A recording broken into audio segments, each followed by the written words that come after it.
Hey, happy day. So I have a reading for you today that I'd like to share. Um, the information just started to filter in from during my contemplation time this morning. So being 1 to the 12th of 01, January 2021, it seemed like a natural continuation on from yesterday's reading. And I will continue to put them out as long as called to. So what came up in today's reading was the first thing. I think the title of this would be this video would be Commitment to Self. Again, it falls under the Age of Aquarius series. All about these current paradigm shifts and moving into the Age of Aquarius. So the first thing that came up of reference, important reference, was the woman at the well, the Sumerian woman at the well, or the Samaritan woman at the well. It's from the Gospel of John, chapter 4, verse 4 to 42. And yesterday I posted a screenshot of the video I did, and the numbers at the top of the screen showed lots of fours, and I always love numbers. So I love that the continuation is there, that the 4 was coming through again. She was known, this woman at the well was known as Fertine. She is venerated as a saint. Fertini and Fertina mean the luminous one, from the Greek light or the Latin light. So let me read it to you, the verses from the Bible, if I may, so that you can understand perhaps the context of this reading and the message that needs to come through. But he had to go through Samaria.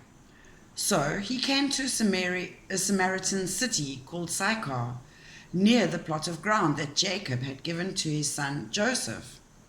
Jacob's well was there, and Jesus, tired out by his journey, was sitting by the well. It was about noon, which is about it's a 11:30 now, so I'm close to that time of day as it is. As far as doing this video, maybe by the time I'm done we will be at 12 o'clock. It might be a long one. I'm hoping not, but let's see. A Samaritan woman came to draw water, and Jesus said to her, "Give me a drink." His disciples had gone to the city to buy food. The Samaritan woman said to him, "How is it that you, a Jew, ask a drink of me, a woman of Samaria?" Jews did not share things in common with Samaritans. Jesus answered her, "If you knew the gift of God and who it is that is saying to you, 'Give me a drink,' you would have asked him, and he would have given you living water." The woman said to him, "Sir, you have no bucket, and the well is deep. Where do you get that living water? Are you greater than our ancestor Jacob, who gave us the well, and with his sons and his flocks drank from it?" Jesus said to her, "Everyone who drinks of this water will be thirsty again. But those who drink from the water that I will give them will never be thirsty. The water that I will give will become in them a spring of water gushing up to eternal life." Remember this, please. It will become relevant when we look at the symbology of aqua. The woman said to him, "Sir, give me this water so that I may never be thirsty or have to keep coming here to draw water." Jesus said to her, "Go, call your husband and come back." The woman answered him, "I have no husband." Jesus said to her, "You are right in saying, 'I have no husband,' for you have had 5 husbands, and the man you are now living with is not your husband. What you have said is true." The woman said to him, "Sir, I see that you are a prophet. Our ancestors worshipped on this mountain, but you say that the place where people must worship is in Jerusalem." Jesus said to her, "Woman, believe me, the hour is coming when you will worship the Father neither on this mountain nor in Jerusalem. You worship what you do not know. We worship what we know, for salvation is from the Jews. But the hour is coming and is now here when the true worshippers will worship the Father in spirit and truth." Another key thing to note. "For the Father seeks such as these to worship him. God is spirit, and those who worship him must worship in spirit and truth." The woman said to him, "I know that the Messiah is coming," who is called Christ. "When he comes, he will proclaim all things to us." Jesus said to her, "I am he, the one who is speaking to you." And that after reading that, a few things came up to take me a bit down a rabbit hole. But one was the glyphs or symbology of Aquarius, which I'll cover shortly. And then the words of a song, the lyrics of a song came up for me, and I couldn't remember who sang it. I actually was listening to covers, reggae covers, style version of covers, and had to look this up. So we'll get there in a moment too. So,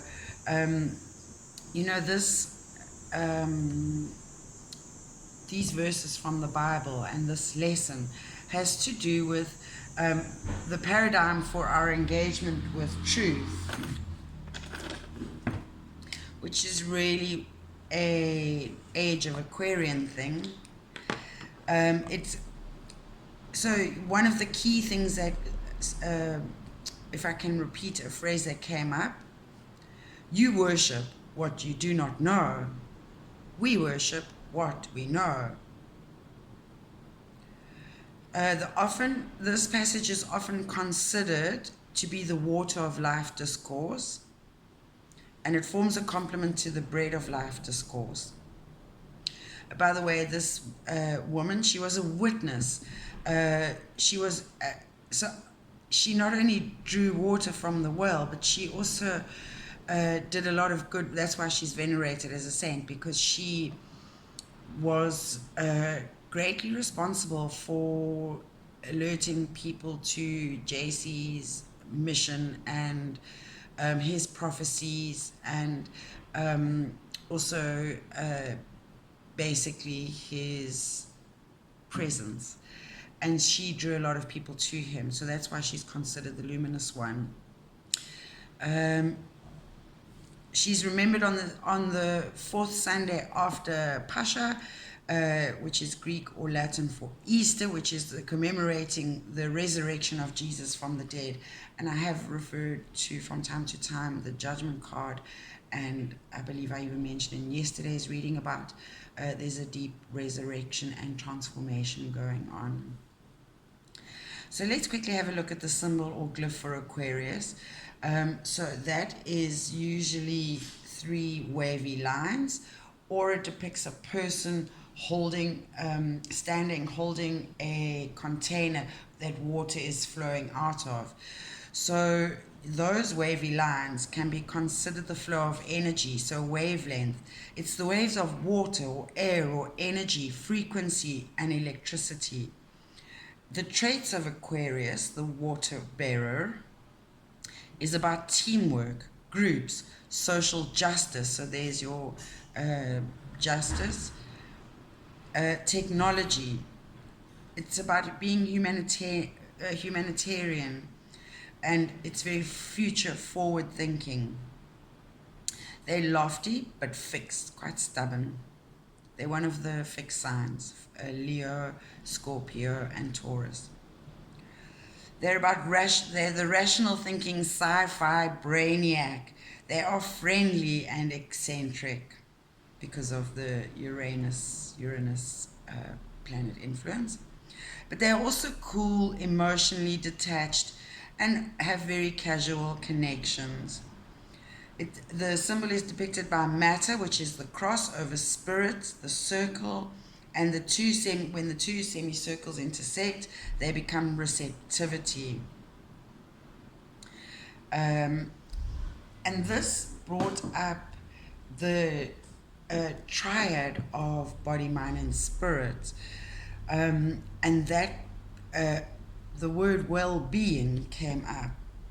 And if you think about it, if you are experiencing well-being, you become a source of life water for others through your knowledge, through your words, through your skills, your arts.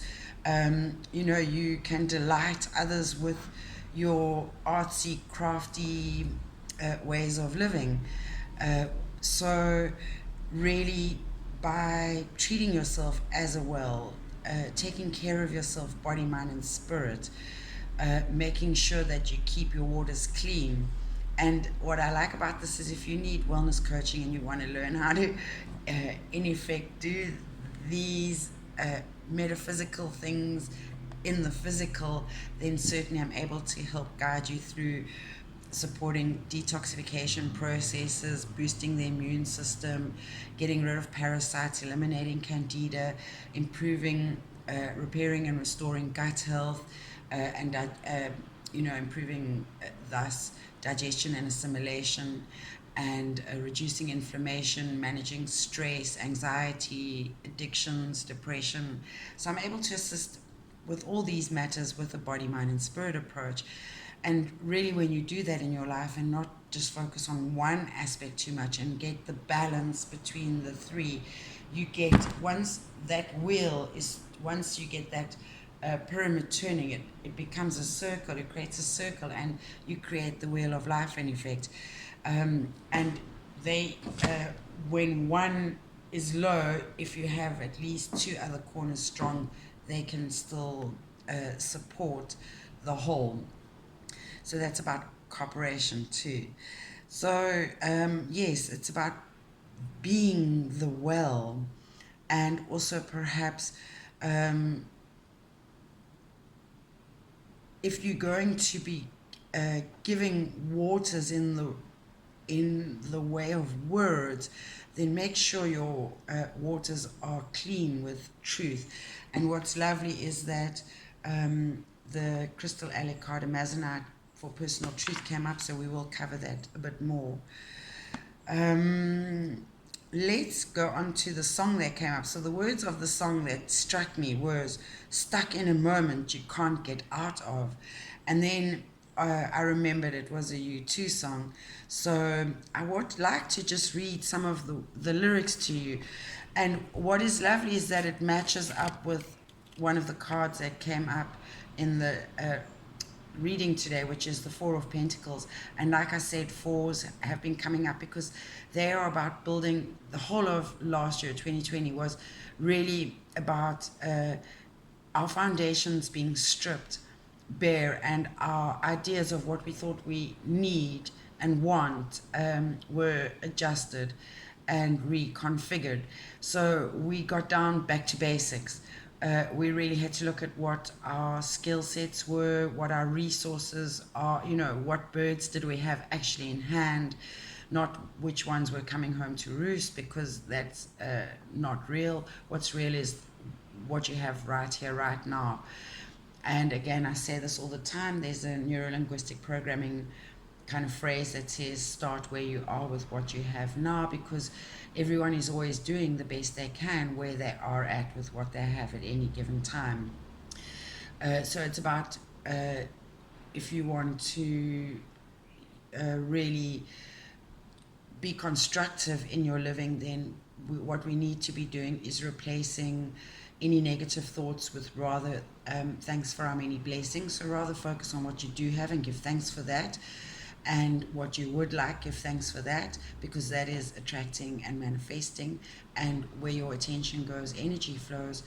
So do that. Replace any negative thinking, oh, what I don't have, where I failed, how I fucked up, whatever is negative and certainly belongs to the past, needs to remain there. Right now you need to be focusing on what you do have, what you can do, all your strengths, your awesome and your flawsome. You need to make magic with that stuff.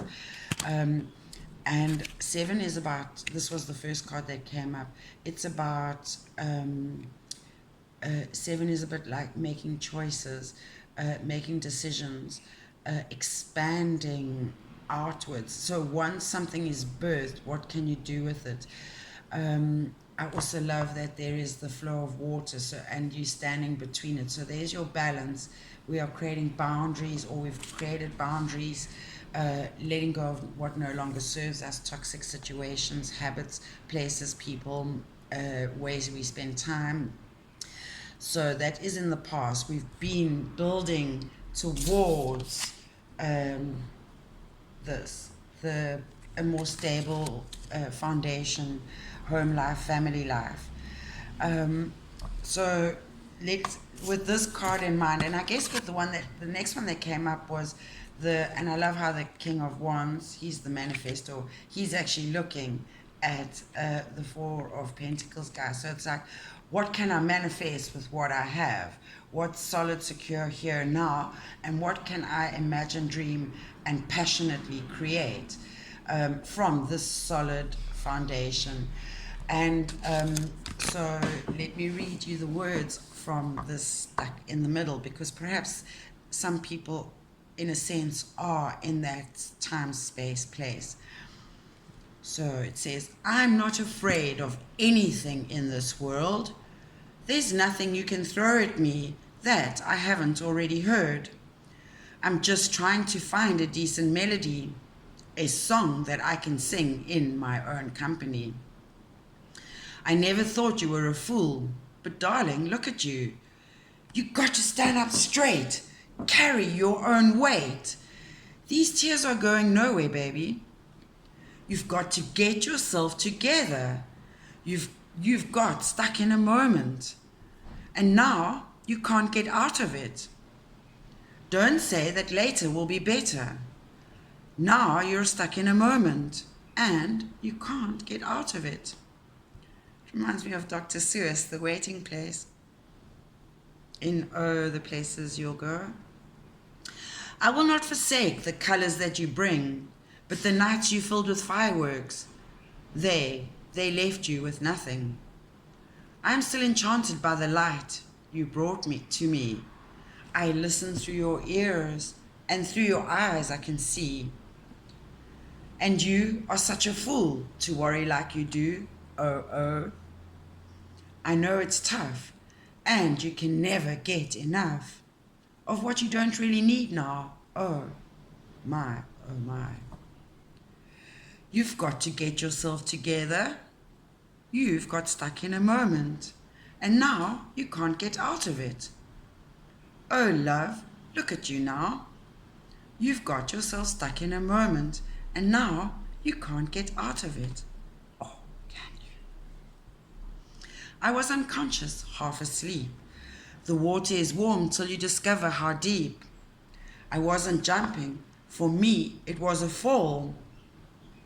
And it's a long way down to nothing at all. You've got to get yourself together.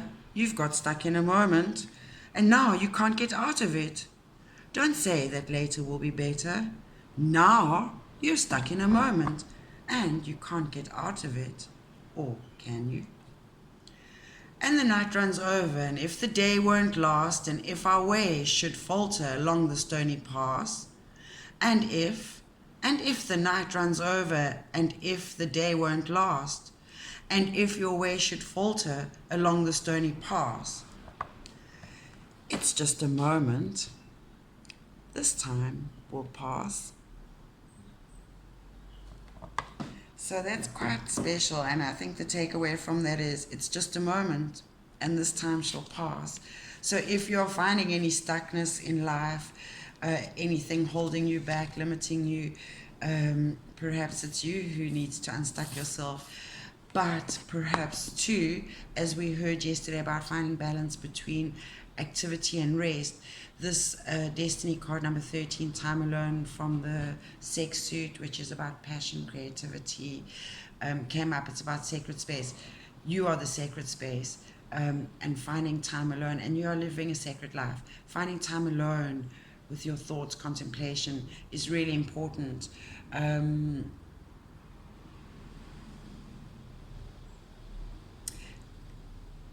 When the mind is detached, the place is quiet.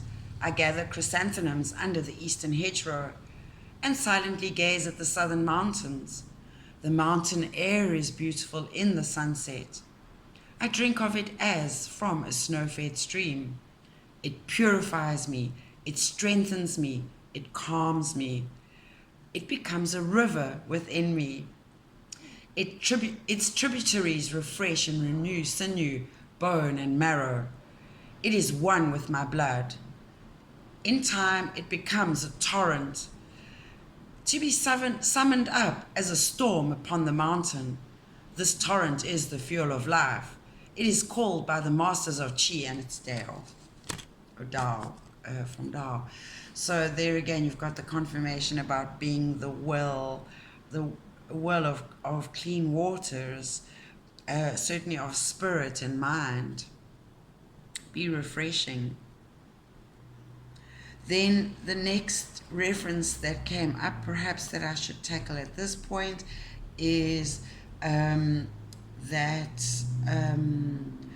of the reference. I saw Birch Hill's Cuckoo this morning, and I posted a picture of it, and it's called on Instagram. I'll post a link in the description below. So it seemed relevant that the cuckoo symbolism would be relevant. So let's have a look at that. It's used as a pair concept of physical and spiritual aspects. So it's considered to be symbolic of birds generally, because it unites spirit and physical aspects. It's the bird of spring, and also bear in mind it's used as in a cuckoo clock.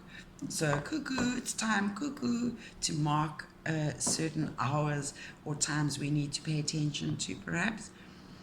In native symbolism, it says, also what we know about it is it lays eggs in a host's nest and will let that host incubate or sit on the eggs and hatch them. And when the hatchlings are around, they either kick the host's eggs out the nest, or when those eggs hatch, they will kick those fledglings out the nest. And so a cuckoo bird allows other birds to rear, to incubate and rear its young. And so to this day, sometimes haws are called, slang-wise, they're called cuckoos because of that connection. Someone must have heard about it. Possible meanings of symbology of the cuckoo is to communicate with someone, or what we can expect now, possibly what the reason or what we need to pay attention to about the cuckoo bird message now is one of three potential options. We need to communicate with someone potentially who does not live nearby. Perhaps we have neglected a loved one, a relative or a friend, and we need to communicate with them. And in fact, I think that came up in yesterday's reading too, and last week. So communication is key at the moment, and perhaps there are people from our past who we need to be reconnecting with, who are able to help us make our dreams, wishes, passions, desires, etc. come true in home, love, work, family, friendships, business, etc. And then perhaps we can expect an unexpected contact from someone.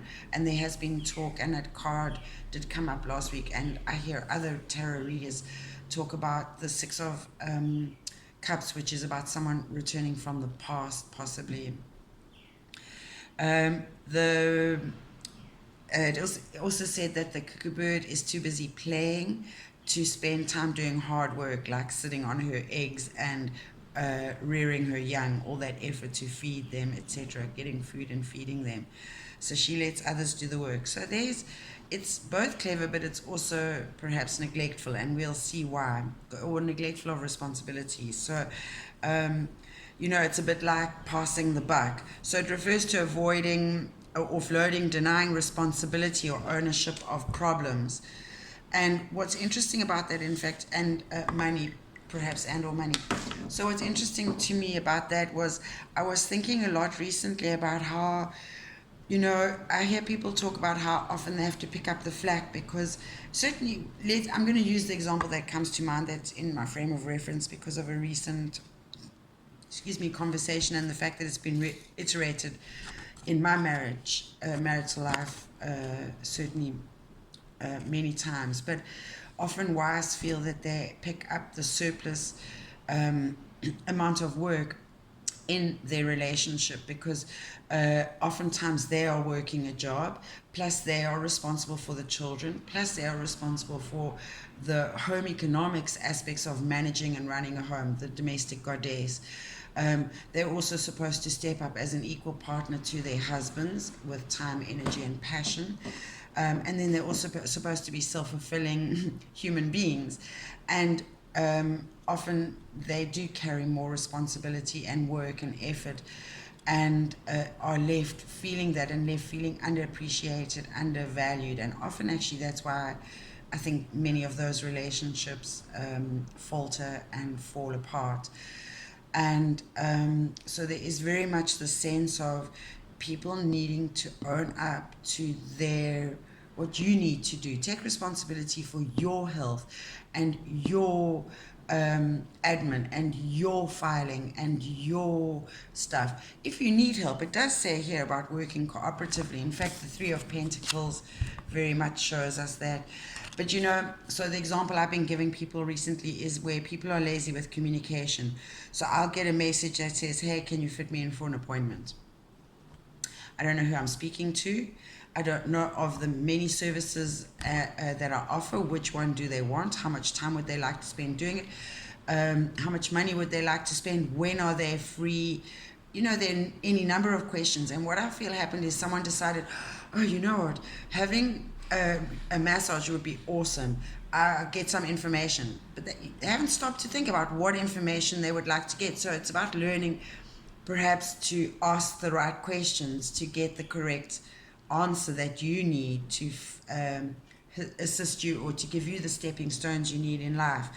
So don't be lazy in life. If you're going to do something, do it to the best of your ability, or don't bother, because if you don't, somebody else has to come along and fix it up or clean it up or correct where you couldn't be bothered to do a decent job. And if you can't be bothered to do a decent job, then perhaps speak your personal truth and say, actually, I can't be bothered. This is not in my field of interest. I feel no passion about it, as the passion, the sex suit show. I feel no passion. I have no desire. I have no lust towards doing this. So actually, I would like to opt out. Perhaps I could do something instead. If you speak with through integrity and with love in your heart and kindness and caring, without neglecting your personal truth, your needs, your boundaries, you can actually say quite a lot without the other person necessarily being offended. And that brings to mind advice I give people all the time about how you're only responsible for what you say and do in life. You cannot be held accountable or control what others perceive or get or translate from your words and actions. That is on them. You own what you say and what you do, and that is within your control. Nothing else that others how others will perceive you or what response you want from others. No, it's an illusion. You can only determine your own actions and response, and have ownership and responsibility for that. Then let's carry on here with the symbology of the cuckoo. So it's about looking at how we communicate. It's about sharing responsibilities and possibly needs with others. So perhaps, we all have, I always talk about awesome and flawsome. We have strengths and weaknesses. We need to really celebrate our strengths, and we need to learn to accept and work with our flawsome. And that is the magic, when we can combine, the cohesion of the duality of the two rather than the conflict of the two, which is destructive. When we can understand our awesome and flawsome, perhaps what we can do is step up for others where we are awesome and they have flawsome, and vice versa. So just always be awesome and always do your best. Don Miguel Ruiz, the 4 agreements, I did a series of that. Have a look at the videos. One of his 4 agreements is don't assume, ask people if you think they need help. Don't assume anything and assume people need help. Ask people. And if they don't have the courage to speak their personal truth and say, yes, I need help, or no, thank you, I don't need help, then that's on them, not on you. The onus is always on the self. He says, don't take anything personally or take on others' problems or issues. I'm pretty sure you have enough of your own stuff, and you should only be taking on other people's stuff if you yourself, in your glass house, everything is perfect. Otherwise, you do not have time. You could perhaps assist others whilst you are working on your thing, because then you might as well, there's no harm in that. And if you have kindness, but never compromise yourself for others. It doesn't work, it doesn't satisfy, it doesn't fulfill, it doesn't get you anywhere. It's self-defeating. And then by not owning it or taking responsibility for it, you get to blame others for where your life is a fuck up and where you are a fuck up, and that is not acceptable. The devil is sometimes compared to, and there's a saying that says, not a devil nor a cuckoo. And apparently you can tell how long a man will live by the number of times it sings. The first time you hear it sing in spring, or it can indicate having money, how much money he will have in his pocket at the end of the season. In Greek mythology, it was a bird of Hera. She's the Greek goddess of woman and marriage, and she was raped by Zeus. She was fooled into sleeping with him, and then forced to, he insisted she marry him in order to cover her shame. Isn't that a curious story in these days and times? I don't know why that's coming up, but I have a feeling it does have relevance and reference to somebody out there. And the other thing that came up that, excuse me,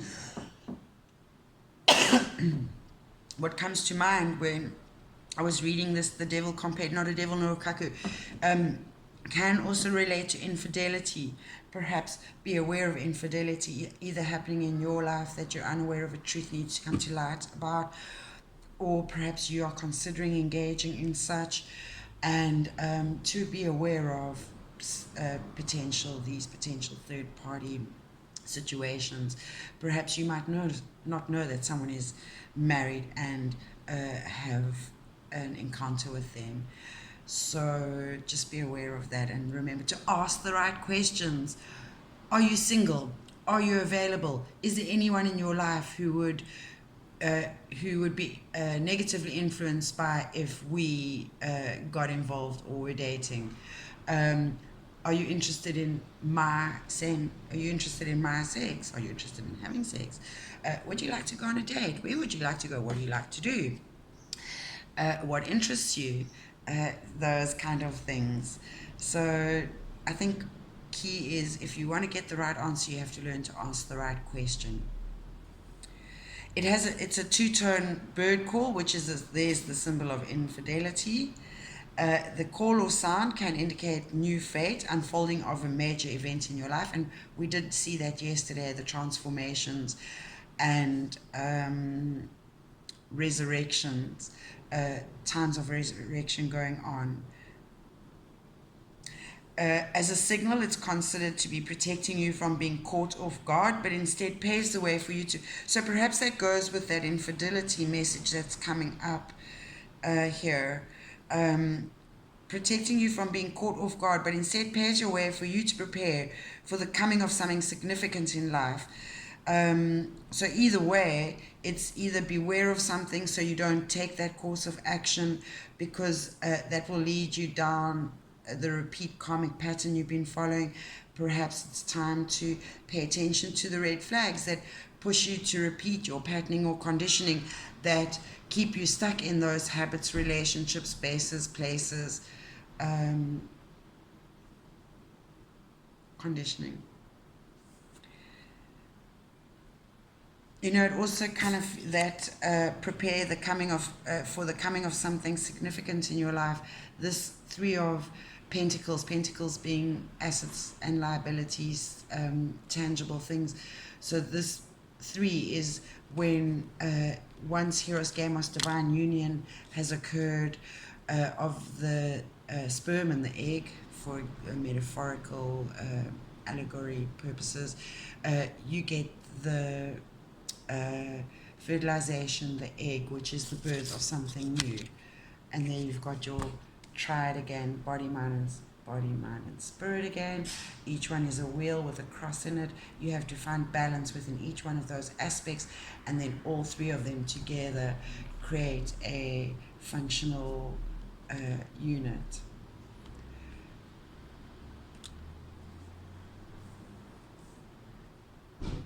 Perhaps there's we are having the advantage of foreseeing to correct our course of action.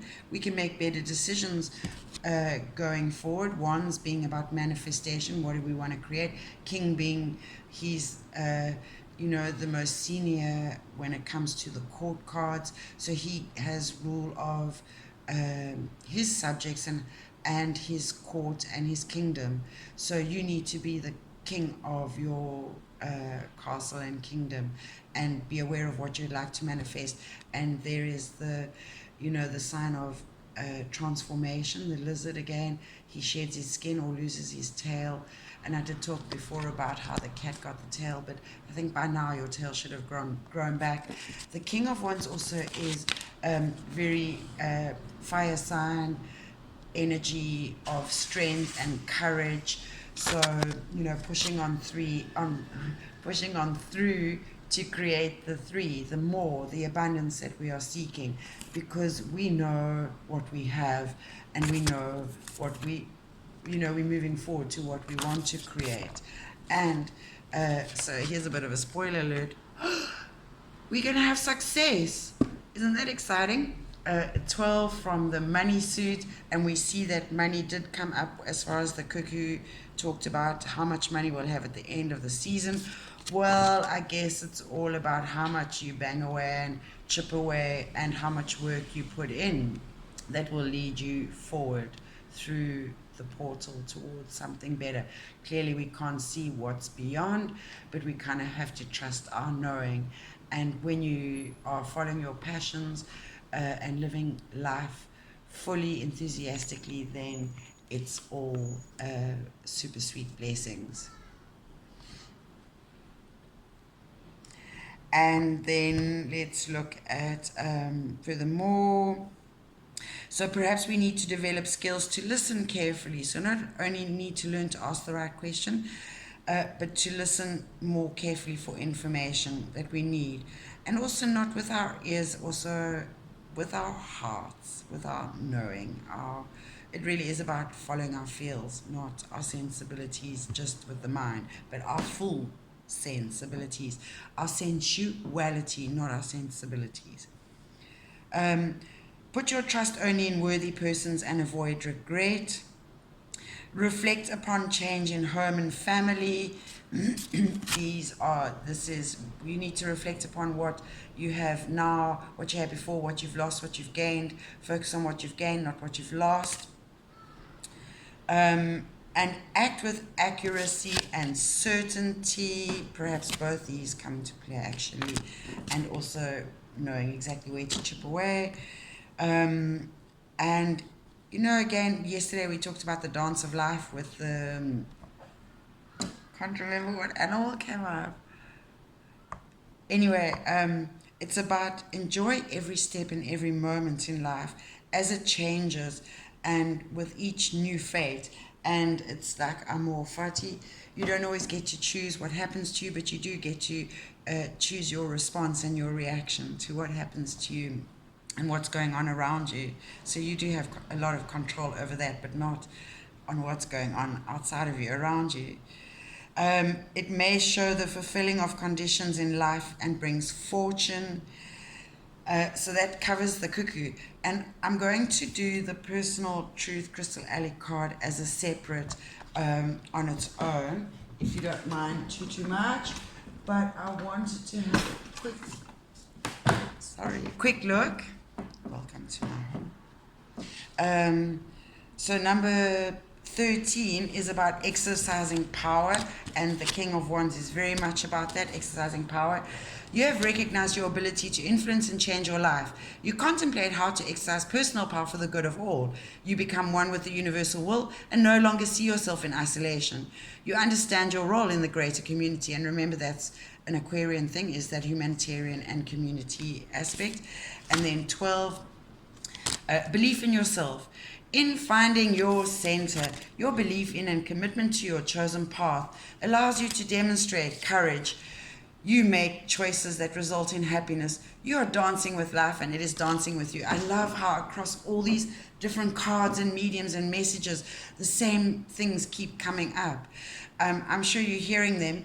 I sometimes find it hard to pinpoint the themes because I'm so busy in the message and transferring and translating in progress. But I'm sure that you will hear the message that you need to hear and will understand it as you need to understand it. So, namaste. Inkesh. Have a beautiful day.